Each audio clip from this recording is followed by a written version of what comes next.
Welcome to the Secure CIO, the podcast for technology executives who are tasked with hiring and retaining great cybersecurity leaders.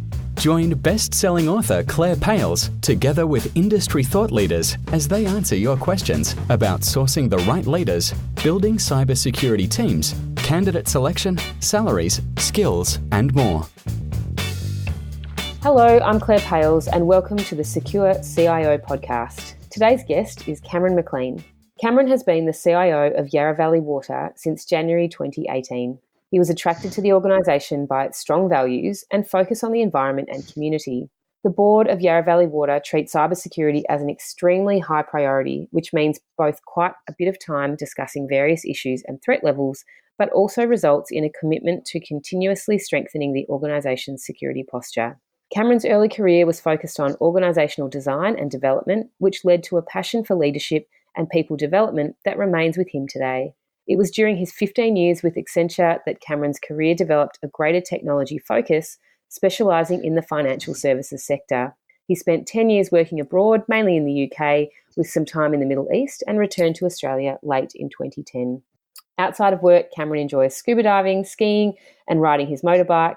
He's also a foster carer and enjoys contributing to his local community through cleaning his local beach. Cameron, thank you so much for being part of our podcast today. Thank you for having me, Claire. I'm really pleased to be here. So for a bit of context, what are some of the key stats about Yarra Valley Water? What's the business like, the scope of what it does, and what's the makeup of your tech team? So Yarra Valley Water has been around for a very long time. It had its origins in the Metropolitan Board of Works. We're about $1 billion business from a revenue perspective. We have somewhere around the 750,000 customer number in terms of households we service. The main things we do obviously are water and sanitation, so providing drinking water to homes as well as taking away the end product. There's some ancillary things we do from a sustainability perspective that I'm really proud of as well. We have a waste-to-energy plant, so we take bio-waste and turn that into electricity, both for our own needs and for others. And we have quite a number of large solar projects, as well as some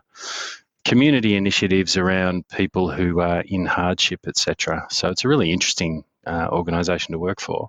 From a technology team point of view, there's around about 110 of us. Most of those, probably 60%, are involved in the enhancement or delivery of new services, and about 40% running existing services. A large chunk of those in the infrastructure and cloud space, but also a dedicated architecture team and, of course, a dedicated cybersecurity team, which currently is only about 3 people strong. So I have a core of very good people and rely on partners for ancillary services. So I want to come back to a few things that you said, but first of all, what's been your experience across your career while you've been a head of tech or a CIO in relation to cybersecurity, and how do you stay up to date with your cybersecurity knowledge for this role? Yeah, look, it's interesting. If I sort of cast my mind back too many years to speak of, cybersecurity wasn't even a thing, really. In the early days of email, internet, no one even thought about it particularly. I moved into a role, first of all, as a CTO, and then eventually leading up a credit card processing company back probably 5 years ago. And with the need, clearly, for security around credit card processing, that's really where I sort of earned my stripes. And security was of the highest order. Obviously, you don't want people losing their money, and equally, credit card issuers don't want fraud. So we had a bit of a challenge around PCI compliance at the time. And I was lucky enough to have a really, really exceptional team of people who not only were very, very good at their jobs from a security perspective, right from secure software development through to tools, through to monitoring, through to response, etc. They were awesome teachers for me as a senior leader as well. So through that, I also had some hands-on experience, unfortunately, of a couple of security breaches, which taught me a tremendous amount.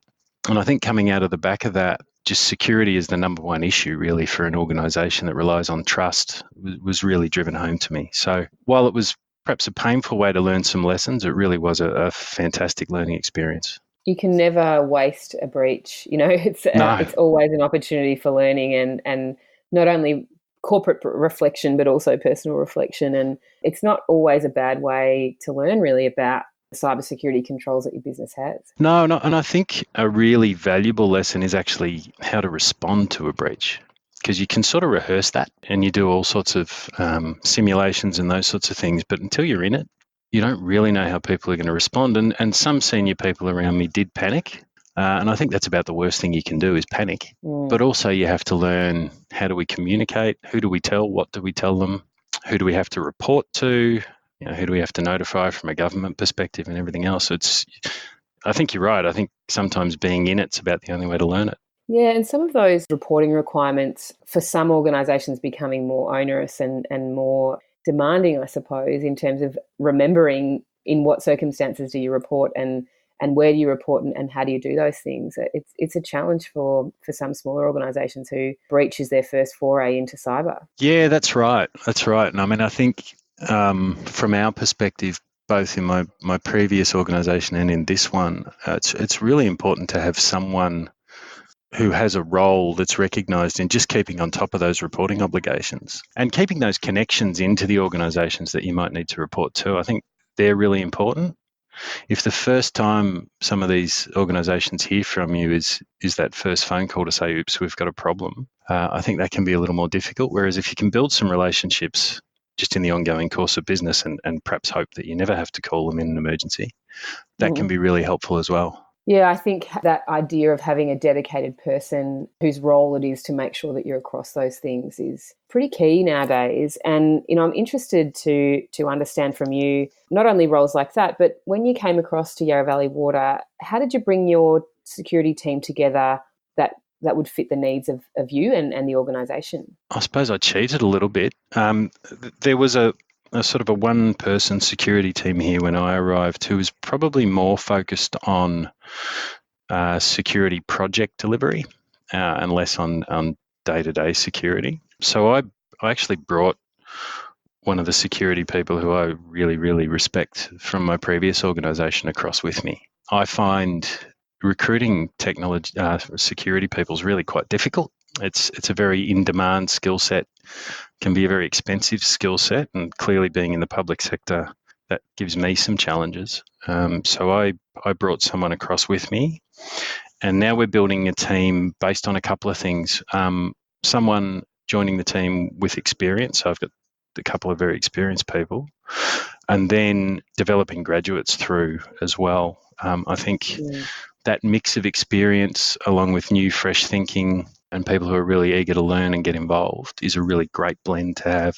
What made you think to bring across the people or the person you already knew from previous employment as opposed to looking within the technology team? You mentioned that you had one security person, but obviously the tech team is much broader than that. Was there an opportunity for you to look for people inside the tech team, or were the particular skills that you were after skills that you knew that you could get from outside? Yeah, look, so I did look internally, and I guess what we had is a blend of skills across a whole diverse range of people, but no one person who had a full grasp. So there's people in the infrastructure space who understand a little bit about the tooling.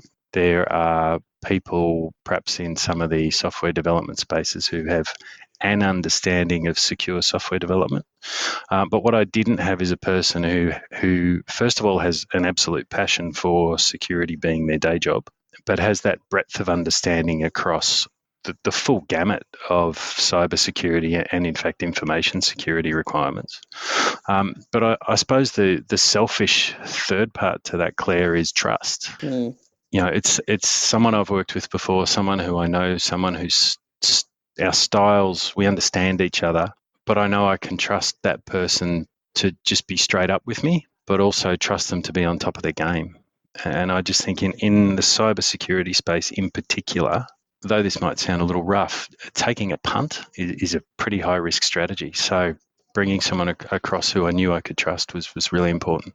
I don't think that sounds rough at all, Cameron. I think it makes complete sense that you would want to have people surrounding you that you trust in an area where things can change very, very quickly. And I guess you want to be able to go on with the plates that you're spinning as the CIO, knowing that security is being handled. Yeah, look, absolutely right. And also, there's a whole bunch of elements to a really, really good, call them a CISO, call them a head of cybersecurity. beyond even just the technical, there's going to be times when they have to deal with quite senior management right up to board level. So you've also got to have that level of trust that they're going to be confident and on message and on song when they do need to speak at that sort of level. So it's not just, I suppose, getting on with all the other things that I've got going on, but it's that trust around their integration with senior levels of the organisation. You mentioned that there were particular skill sets that you considered, and I guess I'm interested to know, how did you make a decision around what you knew your team in the organisation could handle, or what you believed they should be handling, and what you thought was better off left to third parties or partners? Yeah, sure. Some of it has to do with scale, if I'm honest. So some of the levels of protection, particularly around detection and response, we don't have the scale perhaps to build our own incident response centre. And so there's third parties out there who do that really, really well.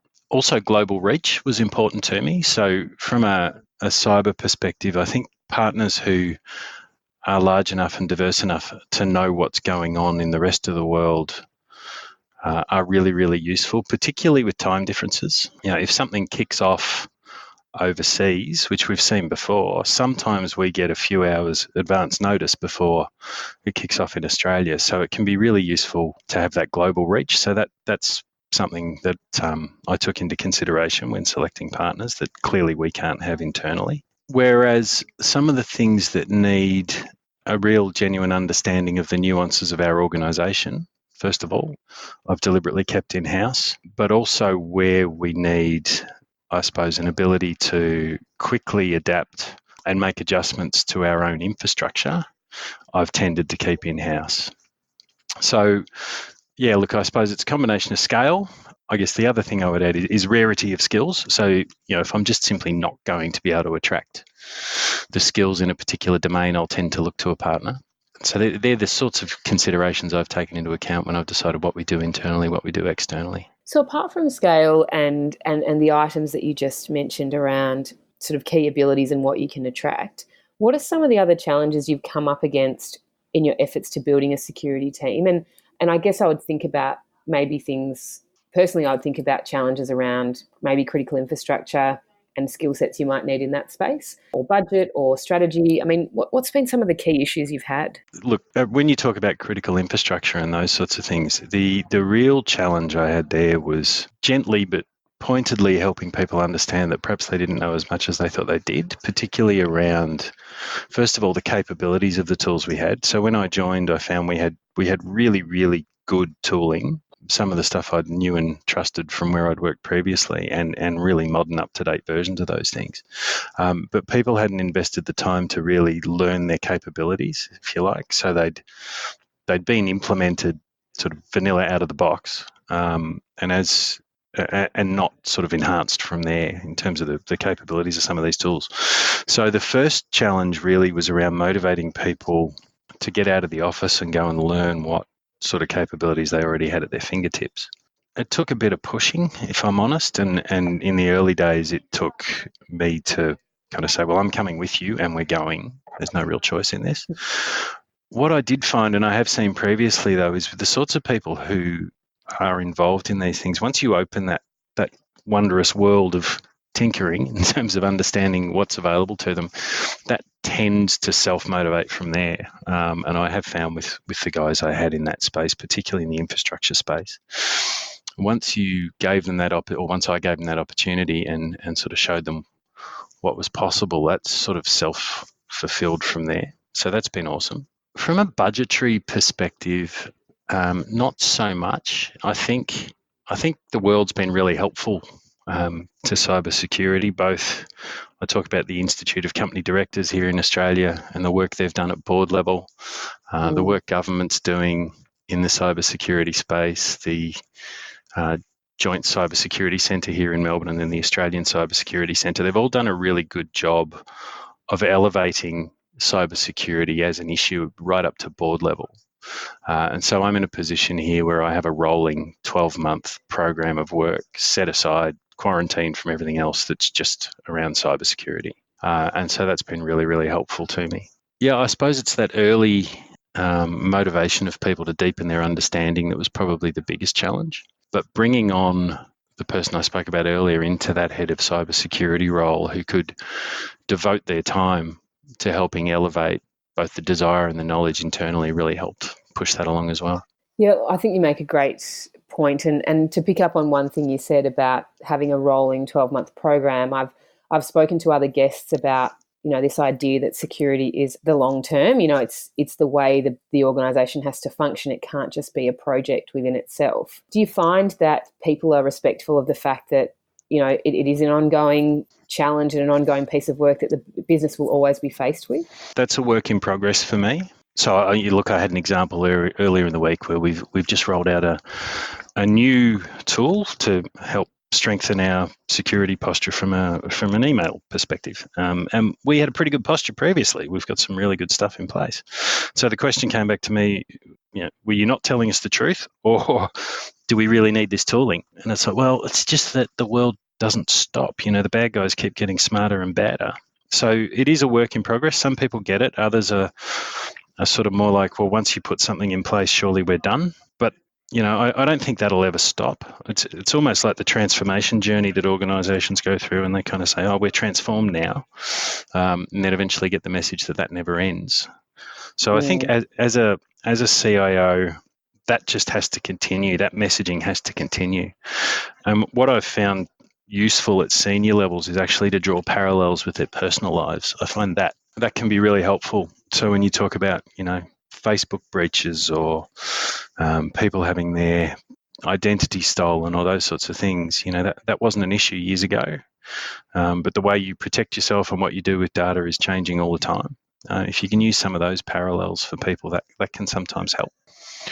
But yeah, long-winded way of saying I don't think it ever ends, Claire. I don't think you can ever stop reminding people that this is an ongoing battle, if you like. I mean, apart from that piece of advice, which I completely agree with around it needs to be a personal message that people hear in the office but then take home with them. What would be your one piece of advice that you could give to other CIOs who are listening if they're planning to lead a security team, if they've had one thrust upon them or they'd like to? I mean, what would be your sort of key piece of advice for them before they dive in?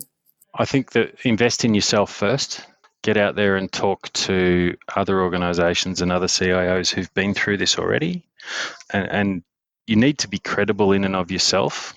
So, invest in yourself, invest in your own learning, first of all. I actually think it's probably the one area in technology that you need to be most familiar with in terms of understanding the issues and being able to, as a CIO, you're the person who's going to explain it to the senior executive team. And you're the one who's going to need to convince them to invest. But there's also a very fine line to wander around, not scaring people too much, because what you also don't want is an overreaction. Yes. And so I think your credibility as a CIO in this space is really, really important. So that's probably number one. And number two, although you only asked me for one, is to really understand and invest in yourself in understanding the skills and capabilities you really do need in this space. Because, I have met quite a number of CISOs or heads of cyber who perhaps have come through the organisation and they're really great people, but they really aren't what I'd call cybersecurity professionals. And as a CIO, I do think you need at least one person in your organisation whose passion and career has been around cybersecurity. Cameron, thank you so much for being with us today, and I really appreciate not only your time but the advice that you've given. And I think, from the perspective of the CIO, there's always more that can be done, and you've sort of echoed that today. But if people want to reach out to you or chat more to you, where's the best place to find you? Probably the best place, Claire, is LinkedIn. You can find me, Cameron McLean, Yarra Valley Water. I'm pretty easy to track down. Drop me a message and we'll get in touch. Perfect. Thanks again, Cameron. Look forward to speaking to you soon. Pleasure, Claire. Thank you for having me. That's all we have time for today. Thanks so much for listening. For more information on all our guests, check out the show notes at thesecurecio.com, where you can also find more information on the Secure CIO framework and sign up for my newsletter. If you loved the show, please subscribe to the podcast and feel free to leave me a 5-star rating. I'll see you next week.